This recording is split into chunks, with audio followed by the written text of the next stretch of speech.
Buonasera amici, eccoci qua.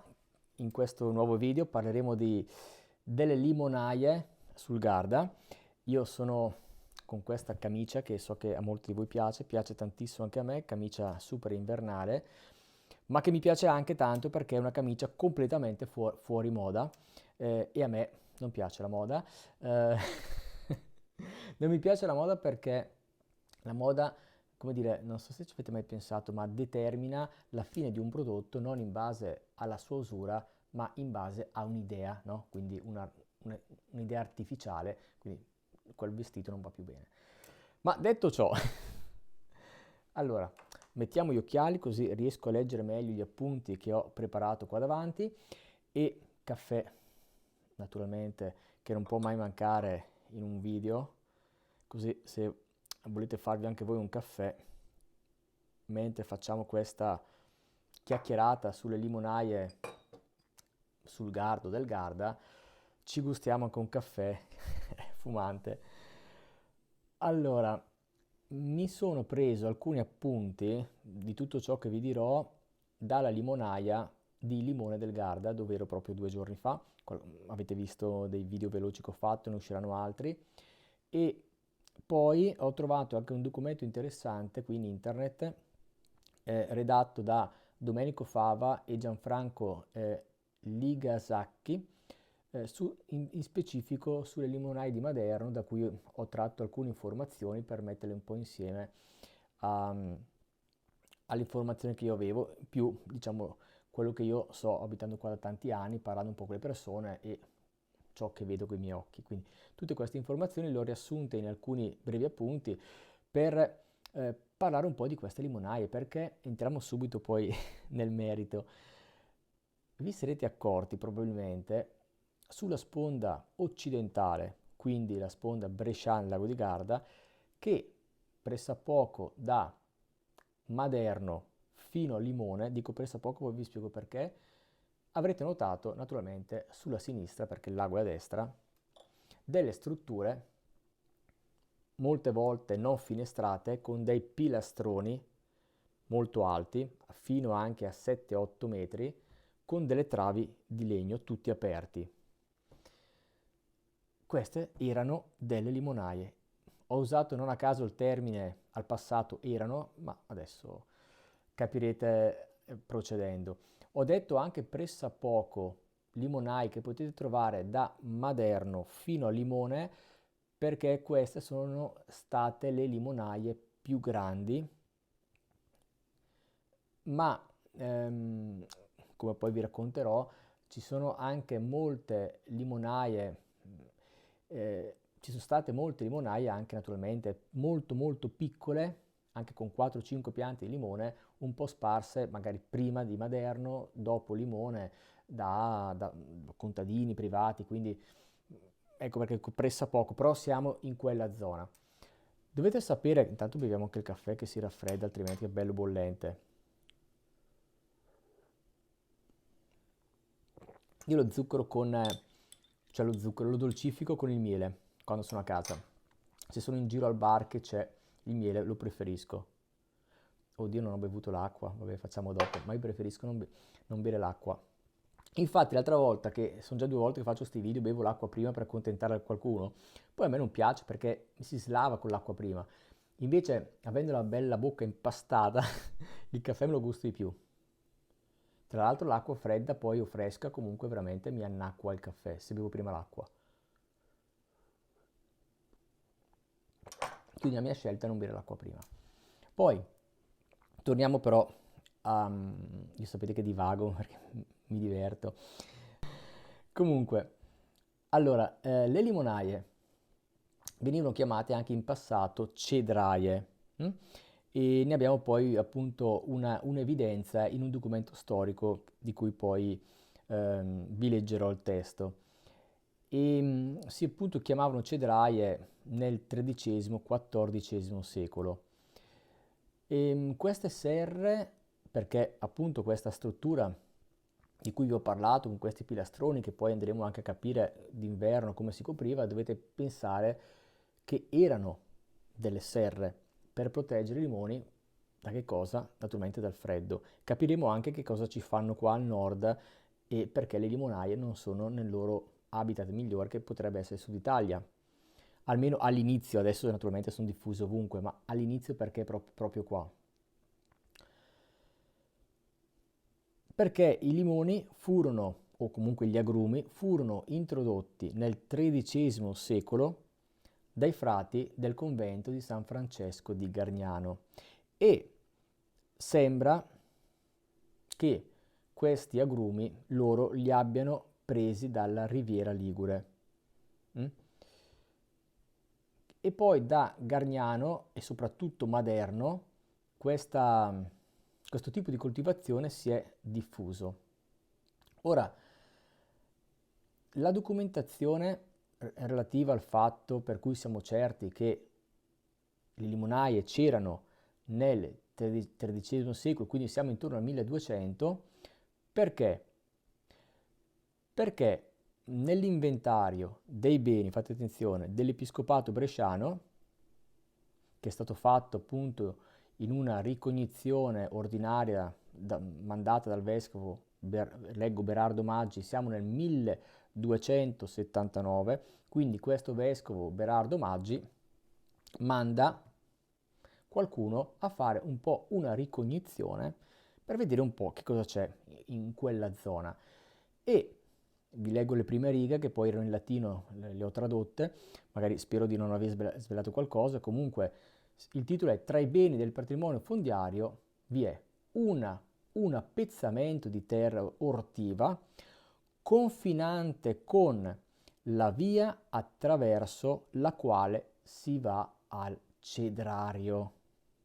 Ecco qua che torna il nome cedrario, come vi avevo detto all'inizio, quindi venivano chiamati cedrari. Poi la lettera continua parla di altri cedrari in zona. Comunque siamo sicuri quindi che nel 1279 queste limonaie, come le chiamiamo noi oggi, c'erano.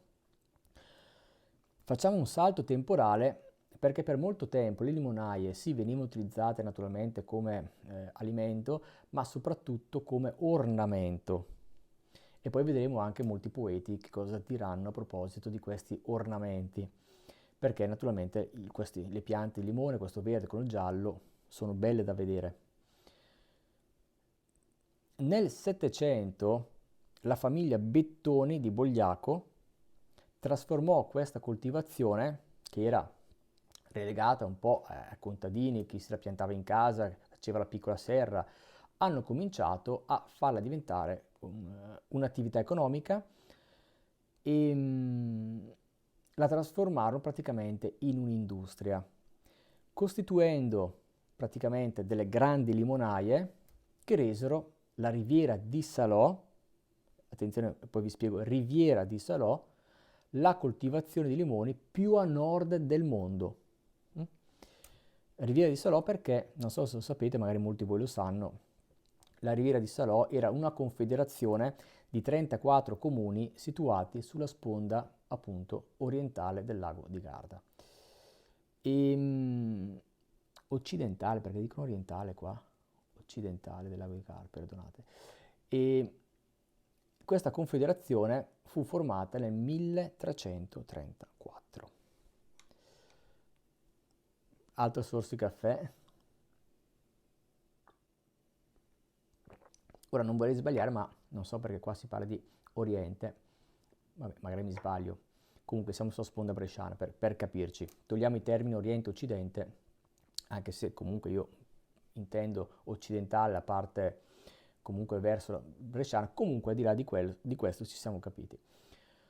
Ora, i limoni ebbero il massimo, almeno le limonaie, il massimo sviluppo quando ai primi dell'Ottocento e addirittura si contavano tra Salò e Limone, quindi come vedete io all'inizio ho detto Maderno, ma c'erano già delle limonaie ancora prima di Maderno e infatti poi sono state tutte raggruppate queste piccole limonaie in questa industria, quindi si partiva da Salò. Da Salò e c'erano più di 23.000 campi. Che cos'è un campo?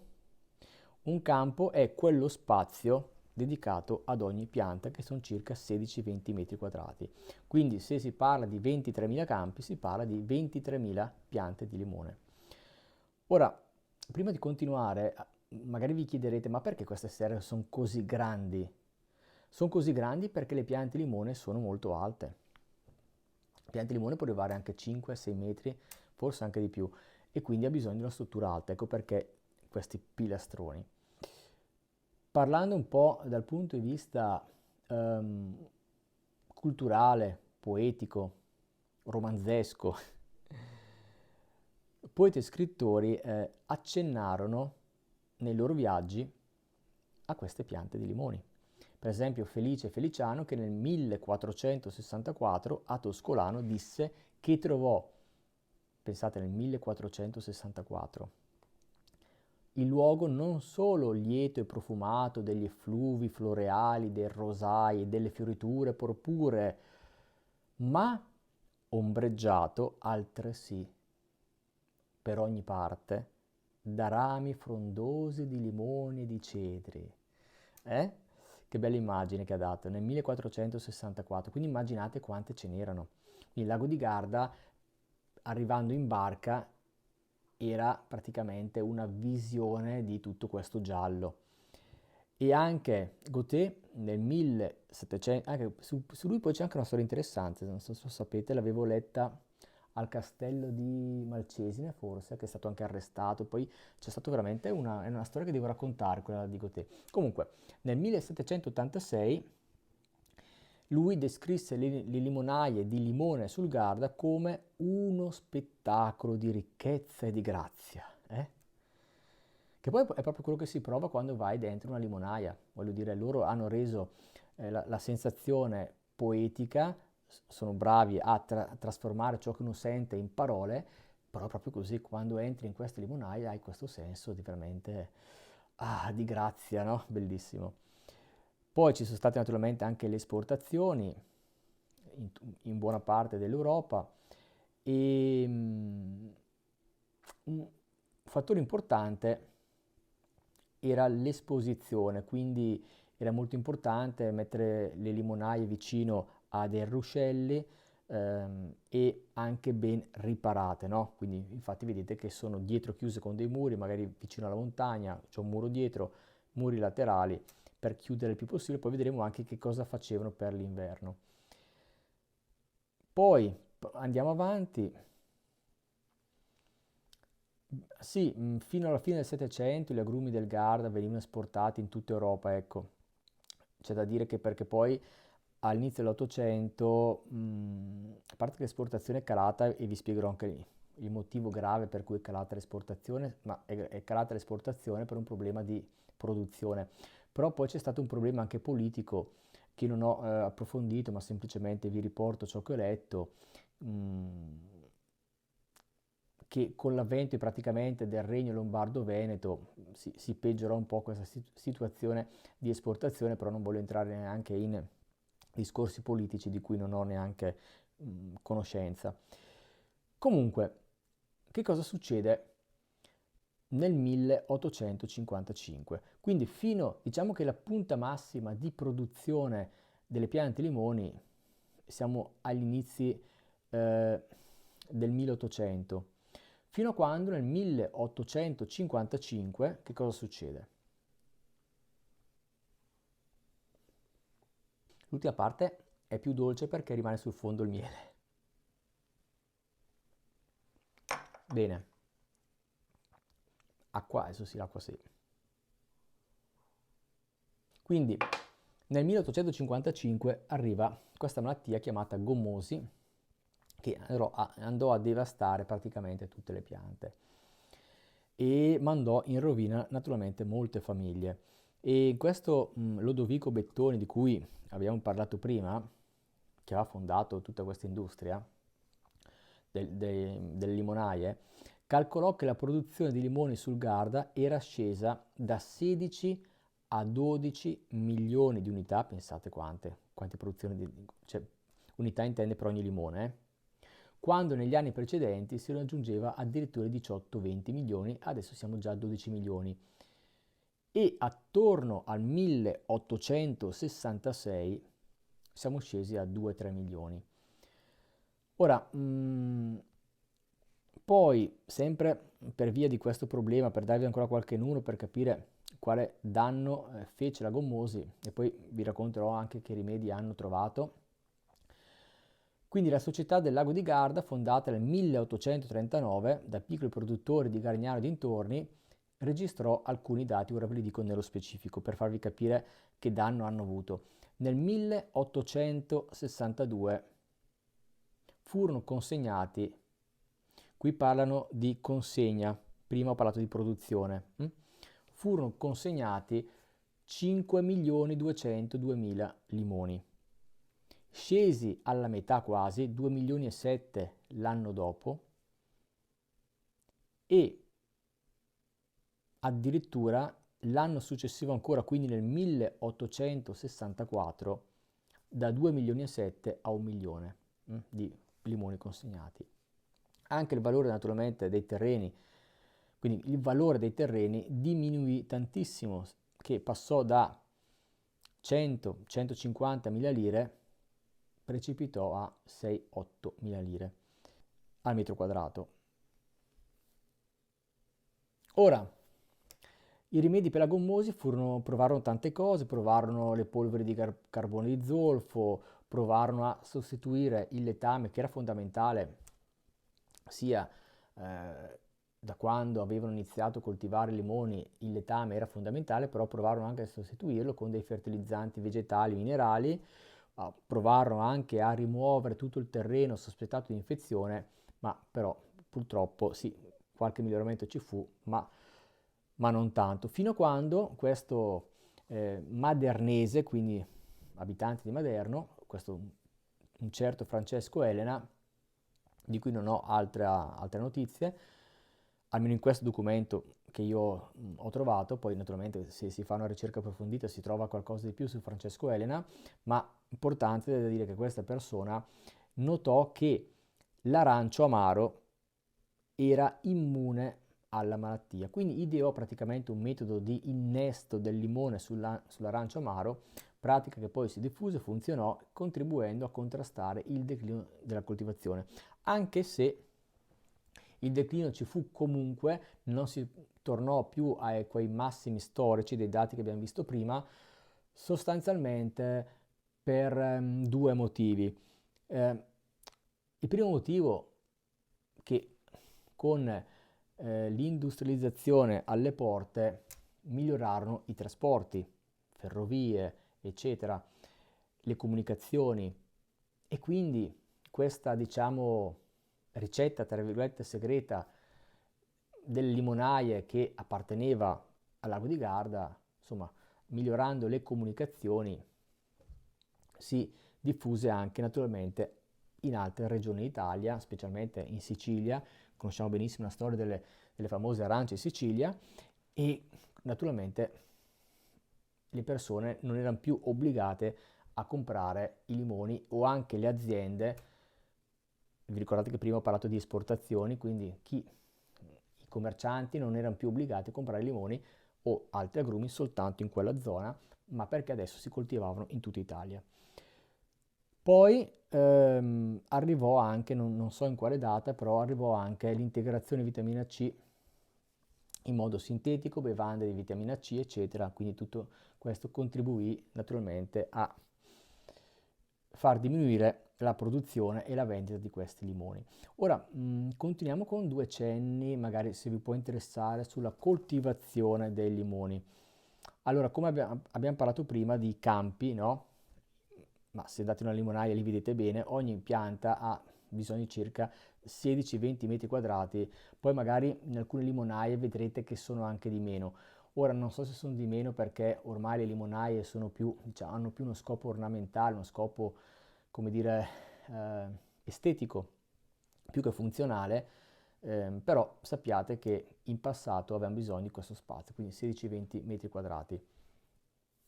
Le tecniche per coltivare, anche queste sono cose interessanti perché si ritrovano in documenti appunto del XIII secolo, anche XIV e XV, e sono veramente quindi tecniche poi sono state portate avanti per secoli. Il terreno è naturalmente fertile, deve essere senza sassi e concimato con letame, come vi ho detto prima, importantissimo. Seppur importante, quando è arrivata poi la gommosi, hanno provato anche a togliere il letame. Naturalmente poi il limone, la qualità, ne ha risentito. Poi come cura della pianta, naturalmente bisogna pulire le erbacce, potarlo, irrigarlo, bancare il terreno, eccetera. E poi naturalmente la raccolta, essendo le piante molto alte, si facevano con scale o treppiedi per le parti più basse. E all'epoca utilizzavano sacchi di pelle.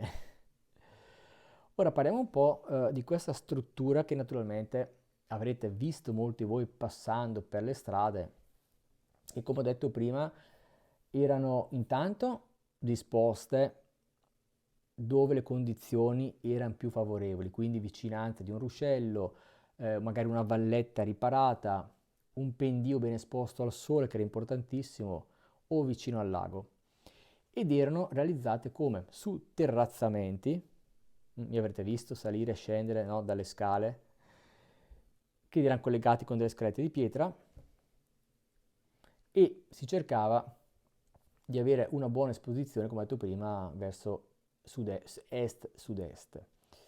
E al centro, più o meno, poi non è proprio sempre al centro, però tendenzialmente al centro c'era questa struttura chiamata il casello di legno che era utilizzata come deposito per i materiali di copertura. Ora nella limonaia di Limone non mi ricordo di aver letto che questa struttura al centro si chiama casello, o forse sì, comunque è ben visibile proprio al centro questa struttura. Adesso hanno creato anche delle scale, diciamo, moderne per poter salire e invece naturalmente degli attrezzi, ci sono anche informazioni, comunque a Limone ha lasciato anche degli attrezzi storici da vedere, insomma. Mentre nella limonaia di Gargnano, ora non ricordo se questo casello fosse proprio al centro, però anche lì l'ho notato che c'era, ma li ho notati anche passando da altre parti, proprio questa struttura di legno, che all'inizio pensavo fosse la casetta magari del coltivatore, invece no, dove tengono, ehm, dove tengono gli attrezzi. Poi altro aspetto interessante è l'inverno, perché come sappiamo i limoni soffrono il freddo, soprattutto se arrivano allo zero proprio cessano di fiorire e la pianta ha veramente grossi problemi. Quindi e c'è proprio una data precisa, il 25 novembre, giorno di Santa Caterina, queste serre dovevano essere totalmente, come dire, chiuse, tappate. E come si faceva? In alcune limonaie, magari l'avete visto, ci sono queste finestre, no? Vetro e legno, che venivano proprio appoggiate. Vengono fatte, viene mantenuto il vetro perché? Perché almeno quando c'è sole la pianta ovviamente riceve il sole. Sono facili, le facevano in modo da essere facili da mettere, da togliere e poi diciamo tutte le fessure venivano chiuse con della paglia, insomma. E, e quando la temperatura arrivava insomma, vicino allo zero si accendevano anche dei fuochi proprio all'interno di ogni terrazzo vicino alla pianta per scaldare. Ora un aspetto interessante che mi ha colpito che riguarda la fioritura dei limoni. Mi ha colpito perché pensavo che il limone avesse la stessa qualità, almeno nello stesso posto, invece anche nello stesso posto il limone può cambiare di qualità, anzi cambia di qualità in relazione a quando viene raccolto, cioè diciamo in relazione a quando fiorisce, perché ci sono diversi tempi di fioritura. Allora, qua dicono che i limoni fioriscono più volte durante l'anno. La prima fioritura è a maggio ed è seguita da altre più moderate in estate e autunno. I frutti della fioritura di maggio sono meno lisci e rotondi rispetto a quelli di giugno e luglio, che rappresentano i migliori per qualità. I limoni prodotti ad agosto sono invece considerati meno pregiati, quindi avete capito che ci sono più fioriture, quelli di maggio, i limoni, e in giro si vedono, no? Che non sono proprio tondi, neanche tanto lisci. Ora sappiamo che quando troviamo un limone che non è proprio tondo e non è così liscio, perché è di una fioritura di maggio. Mentre quei bei limoni lisci, tondi, belli, gialli, sono i migliori e come leggiamo qua sono quelli di giugno e luglio, mentre vi ricordo che quelli di agosto sono considerati i meno pregiati. Magari ecco, sappiamo perché a volte abbiamo provato dei limoni e dico ma sto limone qua magari era di agosto.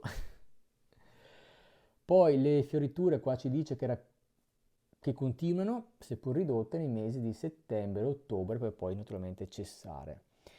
E ultimo dato che vi do, interessante, che ogni pianta poteva produrre circa 500-600 limoni all'anno. Bene, io ho concluso, non ho più altro da dire, anche se sulle limonaie sicuramente c'è tantissimo da dire perché ci sono tantissime storie legate alle limonaie che magari raccoglierò e vi racconterò nelle prossime visite alle limonaie. Io qui ho cercato di riassumere le informazioni, penso, diciamo, più importanti, tra virgolette, per far capire che cosa erano e che cosa sono adesso le limonaie. Va bene, detto ciò, non ho altro da dirvi, spero che il video vi sia piaciuto, magari non so se vi può interessare, qualcuno mi dice sempre cosa stai leggendo, sto leggendo questo adesso. A me è un libro che mi piace, I miti del nostro tempo di Umberto Galimberti, veramente molto molto a me interessante perché spiega un po', vabbè non vi voglio raccontare nulla perché poi magari potrei anche farci un video. Comunque, va bene, ci vediamo in un prossimo video perché io parlo troppo, se no